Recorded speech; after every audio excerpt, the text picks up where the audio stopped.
नमस्कार साथियों, स्वागत है आपका टीवी न्यूज़ 24 में। माता पिता मिल जावेंगे लक्ष्य और आशा माही, सतगुरु से अब बंद की फिर मिलन की नाही। सतगुरु कैसे कैसे दुखों को काट सकते हैं, हमने कल्पना भी नहीं की होगी। सुनिए एक दुखियारी का दुख, कैसे दुखों के दौर से गुजरी और फिर संत रामपाल जी महाराज ने कैसे सुख में बदल दिए उनके दुख। आप कल्पना है उनका दुख दर्द कि आखिर कैसे दौरों से गुजरे। हमें संत रामपाल जी महाराज से नाम लेने का ये कारण था कि हमारे घर में बहुत दुख तकलीफ थे, बहुत ज़्यादा। मैं छोटी सी डिटेल बताना चाहूँगी आपको कि जब मैं बचपन में मैंने कभी सुख नहीं देखा, दुख देखा। जब से ये सुख दुख क्या होती है ये मैं जानने की जब हमने कोशिश की तो हमने सुख नहीं देखा। बचपन से ऐसा लगा कि भगवान है कि नहीं है इस दुनिया में, भगवान कहाँ है, कैसा है। हम नीले आकाश की तरफ ही देखते रहते थे कि भगवान अगर है तो इतना दुख क्यों है। क्या क्या तकलीफें थी आपको? भगत जी, अगर ये हम देवी देवताओं के सुख दुख जो भी हमें देते हैं, ये लाभ हानि देते हैं, इसका यानी कि हमें पता नहीं था, हम जानते नहीं थे। तो हम जैसे भक्ति करते थे, हम जोत जलाते थे। तो सर जी, मेरा जन्म एक पुलिस वाले पिता के घर में हुआ, जो शराब पीना, मीट खाना और जो आना, दोस्तों का घर में आना जाना। हमने कभी यानी कि ये नहीं देखा कि पिता का प्यार क्या होता है। यानी कि हम भगवान के बारे में बताना चाहते कि भगवान के सुख, एक भगवान सुख क्यों नहीं देते। तो एक ऐसी लाइफ थी हमारी कि जैसे कि अनाथ होते हैं, तो जिसका कोई भी नहीं होता। तो 6 महीने बाद हमारे पापा आते घर पर, तो दारू की बोतल रखते, सुबह से रखते और शाम तक। हम भगवानों से ये प्रार्थना करते थे, हे दुर्गा माँ हमारी रक्षा करना, हे विष्णु जी हमारी रक्षा करना, हे शंकर जी हमारी आज रक्षा करना। हम यही दुआ करते रहते भगवानों से, लेकिन भगवान हमारी कोई नहीं सुनता। सुबह की दारू रखती, मारपीट शुरू करते तो शाम तक चलती, और रात को फिर थोड़ा सा घूमने जाते, फिर दोस्त साथ आ जाते, फिर दारू की बोतल रखते, फिर रात के 12-1 बजे तक बोतल चलती, फिर मारपीट शुरू हमारी मम्मी के साथ, हमारे साथ। यानी कि हमने बचपन मारपीट से शुरुआत की। हमने उन भगवानों की जो भक्ति करते करते, व्रत करते करते, हमने सुख नाम की कोई चीज नहीं जानी कि सुख क्या होता है, कैसा होता है। सभी देवी देवताओं की जोत जलाते, व्रत रखते, यानी कि बहुत कुछ करते, लेकिन हमें नहीं जाने। हमें यहाँ तक आ गए कि हमने सुसाइड करने की भी कोशिश कर ली। फिर हमने सोचा हमारी भी जिंदगी हम भी जीना चाहते हैं, अगर भगवान यहाँ सुख नहीं देखता अगले आगे जाके देगा, क्योंकि हम लड़की हैं, हम चले जाएंगे इस घर से, फिर वापस नहीं आएंगे। यानी कि इतना दुख, यानी कि इतना मानसिक शोषण, शारीरिक शोषण, इतना कि भगवान ने हमारी सुनी नहीं, वहाँ कुछ भी नहीं सुना। लेकिन हमने सोचा भगवान कहीं तो है। हम रात को नीले आकाश की तरफ देखते हैं कि भगवान वहाँ ऊपर रहता है, तो कभी तो सुनेगा, कहीं तो है, यहाँ से निजात कभी तो मिलेगी। तो ऐसे ही हमारी शादी होगी और हम वहाँ आ गए। तो वहाँ हमने फिर सोचा नई जिंदगी की शुरुआत की उस भगवान के ही नाम। तो हमने सोचा कि गुरु बनाना बहुत ज़रूरी है, गुरु बनाना चाहिए, गुरु के बगैर भक्ति नहीं सफल होती। तो फिर हम किराए के मकान में रहते थे भगत जी, तो वहाँ हमने गुरु बनाया गुरमीत राम रहीम जी को। तो वहाँ गुरु बनाया तो हमें कोई भक्ति साधना अच्छी नहीं लगी उनकी, तो ऐसे ही हमने उनको छोड़ दिया, क्योंकि वो एक माला देते थे और बस वाहिगुरु, रूह वहाँ जाएगी, रूह ऐसे करेगी, रूह वो करेगी, रूह वो ऐसे करेगी। तो हमें कुछ जचा नहीं, क्योंकि हम हिंदू धर्म में रहने वाले थे। तो हिंदू धर्म के कुछ अलग ही होते हैं, लेकिन उनका ना तो मुसलमान धर्म का था, ना हिंदू धर्म का था, ना सिख धर्म का था, ना ईसाई धर्म का था, कुछ अलग ही था। तो और कोई सुख शांति भी नहीं घर में, बस वही अपना टाइम पास करना। तो हमने छोड़ दिया 1 साल। तो फिर हमने कोई गुरु नहीं बनाया। फिर सर जी हमारे यानी कि दौड़े पड़ने शुरू हो गए, हमको बहुत दौड़े पड़ते थे। यानी कि हम खाना और सोना 2 ही काम जानते थे और कुछ नहीं जानते थे। तो हमने सोचा यहाँ भी दुख, वहाँ भी दुख, माँ बाप के घर में भी दुख, क्या दुख भगवान है नहीं इस दुनिया में। तो फिर तो हम ऐसे ही चलती रही, गाड़ी चलती रही, परमात्मा ऐसे ही बस परमात्मा के सारे जीते रहे कि परमात्मा कहीं तो है, कुछ तो है। फिर हम किसी दोस्त के घर गए हुए थे, तो वहाँ उनके भूत प्रेत बांधा थी। तो वहाँ वो किसी मंदिर में जाते थे, बठिंडा जोगी नगर डिब्बे के पास बालाजी का मंदिर था वहाँ। अमर सिंह चौहान मंदिर का पुजारी था। तो उसने हमको देखा तो उसने कहा कि इस बेटी पर भी भूत प्रेत की बांधा है। तो हमने कहा नहीं नहीं, हमसे तो ऐसे नहीं हो सकता, हमारे पे तो कोई नहीं है, हम तो ठीक है। तो कि नहीं नहीं है, इनके कोई नीले नीले निशान पड़ते होंगे तुम्हारे शरीर पर है। तो बोले कि हमने सोचा हाँ पड़ते तो हैं, नीले नीले निशान बहुत पड़ते हैं हमारे शरीर पर। तो हम दिखाते भी थे कि ये पता नहीं क्या हो गया है। तो उन्होंने कहा ठीक है, इन मंगलवार को उनको लेकर आना। तो मंगलवार को हम चले गए। तो सर जी मंगलवार को जैसे ही हम गए तो जैसे कि एक बैल होता है ना जो किसी को मारने के लिए ढूंढता है, ऐसे हम पूरे में जिसका इतना बेड़ा था हम पूरे में ढूंढते रहे। कभी इस दीवार में टक्कर, कभी इस दीवार में टक्कर, कभी इस दीवार में। ऐसा लगे कि लगता है आज हमारा अंतिम दिन है। तो उन्होंने खूब यानी कि हमें पता नहीं क्या किया हमारे ऊपर, हमें बहुत ज़्यादा यानी कि शारीरिक कष्ट हुआ। तो हम घर पर आ गए। तो उन्होंने कहा कि देख ला, मैंने बोला था ना इनके ऊपर प्रेत बांधा है। तो फिर हमने कहा हम क्या करें फिर, कि आप ऐसे करो कि एक दो मंगलवार इनको लेकर आओ और बालाजी महाराज ना, मेहंदीपुर के बालाजी महाराज है, सब ठीक कर देंगे। तो हमने कहा ठीक है हम लेकर आएंगे। तो मेरे भगत जी बोले कि ठीक है लेकर आएंगे। तो लेकर गए। तो भगत जी उन्होंने 2-3 मंगलवार ऐसे ही हमको घुमाया, महीना साल बीत गई। तो मेरे पति है जो, उनको वो बोले कि भाई ये ठीक क्यों नहीं हो रही। तो मंदिर के पुजारी ने कहा कि आप ऐसे करो कि इनको चूरमा चढ़ाओ, चूरमा चढ़ाओ, देसी घी का चूरमा चढ़ाओ, सवा महीने का, तब ये ठीक होंगी। तो हमने कहा भाई घर में खाने के लिए तो घी नहीं है और सवा महीने का चूरमा चढ़ाएंगे तो ठीक है, अपने कष्ट दूर करने के लिए तो करना ही पड़ेगा। तो फिर घी का चूरमा चढ़ाया काफ़ी सारा, तो उन्होंने बांटा। एक बार चढ़ाया, 2 बार चढ़ाया। फिर मेरे पतिदेव बोलते हैं कि ये ठीक क्यों नहीं होती भाई, अभी हमने तो चूरमा भी चढ़ा दिया। आपने बोला कि आप ऐसे करो कि चांदी का छत्र चढ़ाओ। तो उन्होंने बहुत ज़्यादा ट्रीटमेंट कराई, तो जाके हम वहाँ भी ठीक नहीं हुए, जो भी हमारी बीमारी थी ठीक नहीं हुई।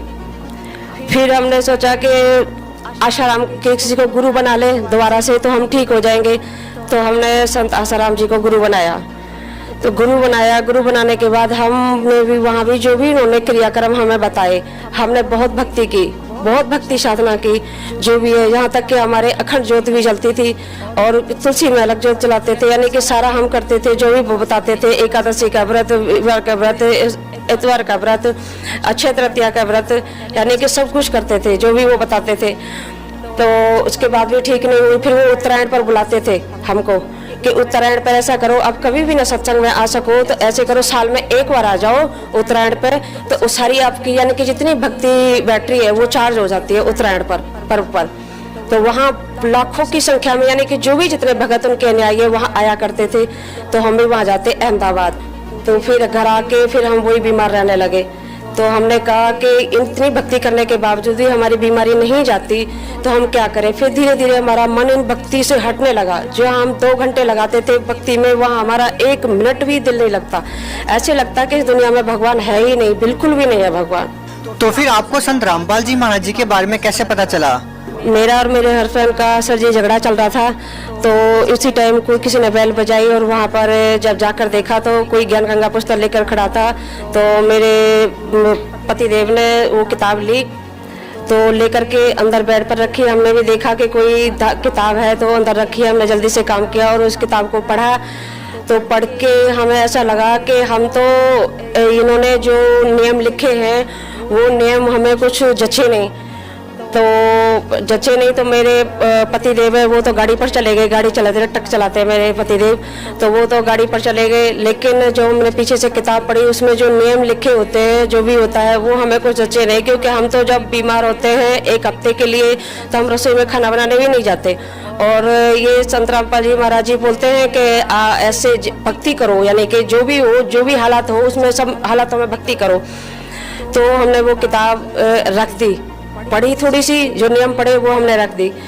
तो फिर इतना यानी कि कलेश हमारे घर में हो गया, इतना हो गया भगत जी, मरने की कोशिश की हमने, यानी कि कोशिश किया कि अपने आप को ख़त्म करने की कोशिश की। फिर हमने दोबारा से फिर उस किताब को पढ़ा। जब हद से बाहर ही हो गया, यानी कि इतना कष्ट कि बहुत ज़्यादा। तो फिर हमने संत रामपाल जी महाराज की दोबारा से किताब को उसको पढ़ा। तो जब पूरी किताब हमने पढ़ा ना, तब हमें काल जाल समझ में आया। तब सारा शुरू से लेके और अंत तक हमें समझ में आया कि हमारे साथ क्या क्या हो रहा था और क्यों हो रहा था और किस दृष्टि से हो रहा था।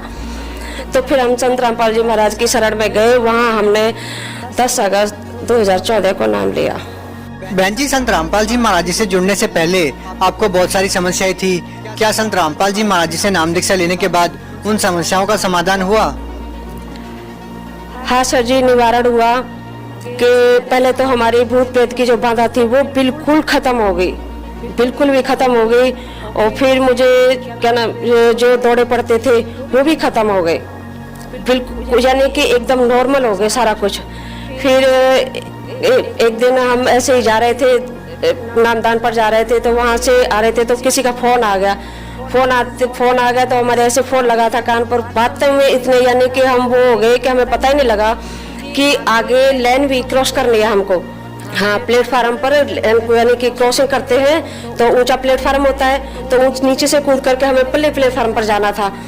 तो हम बातें करते करते चले जा रहे थे। तो ऐसे जब हमने वो क्रॉसिंग कर ली, तो क्रॉसिंग करने के बाद हम प्लेटफार्म आए, तो प्लेटफार्म पर जैसे नींद से जगते हैं ना, ऐसे जगह कि हमने ऐसे ना तो हम बैठे ना कैसे क्रॉस कर लिया हमने। परमात्मा ने हमको किस तरीके से क्रॉस कराया। फिर दूसरा हमें लाभ ये दिया सर जी कि हम किसी रिश्तेदारी में गए थे, तो वहाँ बहुत तेज अचानक ही पेट में दर्द था जो कभी नहीं हुआ। तो वहाँ डॉक्टर के पास गए, उन्होंने टीका लगाया, दवाई दिया, नहीं सारा कुछ दिया, तो उन्होंने कहा जाओ ठीक हो जाएगा। लेकिन फिर हम आए रास्ते में, तो फिर हम दूसरी जगह रुके। वहाँ फिर दूसरे दिन हमारे वही हालत शुरू हुई। वहाँ भी डॉक्टर को दिखाया तो उन्होंने कहा दवाई से ठीक होते हैं तो होते हैं, और नहीं तो मेरे बस की बात नहीं है, इनको यहाँ से ले जाओ। फिर हम अपने यहाँ घर पर बठिंडा आ गए, तो यहाँ भी दिखाया, डॉक्टरों को दिखाया, तो यहाँ भी कहते हैं कि पता नहीं लग रहा है इनका कि है क्या चीज़।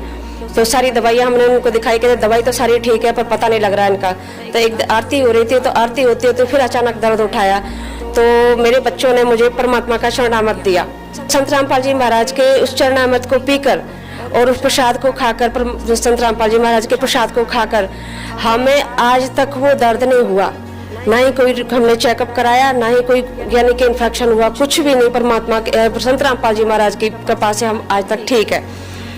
फिर हमें तीसरा लाभ हुआ सर जी कि हम कपड़े धुल रहे थे, तो बहुत जल्दी में थे, तो हम तीसरी मंजिल पर कपड़े सुखाने के लिए गए थे। तो वहाँ लकड़ी की पुड़िया हमारी, तो नीचे थोड़ा पानी भरा था, हमने वहाँ ईंट रख दी थी। तो सर जी हम जल्दी जल्दी नीचे आ रहे थे, तो हमारा पैर फिसल गया ईंट से पैर फिसला, तो हमारा पैर एकदम टेढ़ा हो गया। बहुत तेज आवाज भी आई और यानी कि ऐसा लगा कि पैर टूट गया। तो पैर टूट गया, हम वहीं बैठ गए। तो आज तो यानी कि पता नहीं क्या होगा, समझ में नहीं आता। तो फिर हम 10-15 मिनट वहीं बैठे रहे। धीरे धीरे करके हम उठे, तो देखा हमने पैर पर दबाव डाल के फिर चले, तो कुछ नहीं। संत रामपाल जी महाराज को कोटि नमस्कार किया हमने। हे परमात्मा, हे बंदी छोड़ सतगुरु रामपाल जी महाराज, आपने हमको तो इतना बचाया कि आज पैर टूट जाता तो मेरे घर में कोई काम करने वाला भी नहीं था। संत रामपाल जी की कृपा से हमें मन में थोड़ा सा कपट, थोड़ा सा वो आ गया कि पता नहीं पैर टूटा भी था कि नहीं भी टूटा था, ऐसे ही था। तो सारा काम कर लिया। रात को जब हमें जो पाप मन में हमारे आया थोड़ा सा, उसकी वजह से रात को पैर इतना दर्द सर जी कि पूछो मत, है बहुत ज़्यादा दर्द, और पैर सूज कर इतना हो गया। तो मैंने अपने पतिदेव को बताया। तो हमने सुबह अपने हस्बैंड को बताया कि मेरे ऐसे बात हो गई थी और ऐसे यानी कि पैर ऐसे हो गया। तो कहते तुमने दिन में तो सारा काम कर रही थी। तो हमने कहा कि सारा परमात्मा ने यानी कि संत रामपाल जी महाराज ने हमें बचा तो लिया था, लेकिन हमारे मन में थोड़ा सा पाप आ गया था कि शायद पैर टूटा भी है कि नहीं टूटा। तो वो बोले कि फिर भुगतो। तो हमें इतना रोए, हम संत रामपाल जी महाराज के सामने इतना रोए कि हे गुरुदेव हमें ठीक कर दो, गुरुदेव हमें ठीक कर दो। तो गुरुदेव को यानी कि दया आई, टूटा पैर हमारा परमात्मा ने हमें जोड़ दिया। यानी कि इतना वो किया परमात्मा ने हमारे साथ कि हम बता नहीं सकते। जो पैर हमारा था इतना हो चुका था कि हम सोच रहे थे आजीवन हम बेकार हो गए पैर से, और हमें परमात्मा अब हमें क्षमा नहीं करेंगे जो हमारे मन में पाप आया है। लेकिन परमात्मा ने, संत रामपाल जी महाराज ने हम पे दया की और हमारा टूटा पैर फिर से ठीक कर दिया। कोई दवाई नहीं खाई, कोई कुछ भी नहीं खाया, और परमात्मा ने ऐसी रजा की हम पे, संत रामपाल जी महाराज जी ने, कि हमारा टूटा पैर ठीक कर दिया। बहन जी, जैसा कि आपने बताया कि पहले आपको भूत प्रेत की बाधा थी जिससे आप बहुत परेशान थे, इस समस्या का समाधान के लिए आप डेरा सच्चा सौदा भी गए, आसाराम बापू के पास भी गए, उनके द्वारा दी गई भक्ति को करने के बाद भी आपकी समस्या का समाधान नहीं हुआ। लेकिन जैसे ही आप संत रामपाल जी महाराज जी का नाम लेते हो और आपकी सारी समस्याओं का हल मिल जाता है आपको। तो बहन जी, हम आपसे जानना चाहते हैं कि इसका क्या कारण है कि संत रामपाल जी महाराज जी से नाम दीक्षा लेते ही आपकी सारी समस्याओं का निदान हो गया? सबसे कारण ये है सर जी कि संत रामपाल जी महाराज का जो हमने ज्ञान सुना, जो पढ़ा, हमने ज्ञान सुना तो नहीं था, लेकिन हमने जो ज्ञान गंगा पुस्तक पढ़ी संत रामपाल जी महाराज जी की, तो उस ज्ञान गंगा पुस्तक में हमें सब गुरु, धर्म गुरुओं से भिन्न भिन्न, यानी कि सबसे अलग ज्ञान पाया। बहन जी, जैसा कि आपने बताया कि संत रामपाल जी महाराज जी का ज्ञान आपको अलग लगा, तो बहन जी अलग से ज्ञान तो आपको डेरा सच्चा सौदा का भी लगा। उन्होंने जो आपको साधना बताई, न तो वो हिंदुओं की साधना थी, न मुसलमानों से मेल खाती थी। तो आखिर संत रामपाल जी महाराज जी का जो अलग ज्ञान है वो सही कैसे है? वो सही ऐसे है कि संत रामपाल जी महाराज जी गीता खोलकर बताते हैं, सभी चारों वेदों को, यजुर्वेद, सोमवेद, अर्थवेद, सूक्ष्म वेद, यजुर्वेद, इन सबको खोल खोल कर ऐसे उंगली रख रख कर बच्चे की तरह संत रामपाल जी महाराज जी हमको समझाते हैं, सबको समझाते। तो और वो जो गीता और वेदों का ज्ञान देते हैं, और जो भी यानी कि ज्ञान है उनका, वो एकदम ऐसा ज्ञान है जैसे कि प्रधानमंत्री मोहर मारता है, ऐसे संत रामपाल जी महाराज का ज्ञान हमारे दिल पर मोहर मारता है।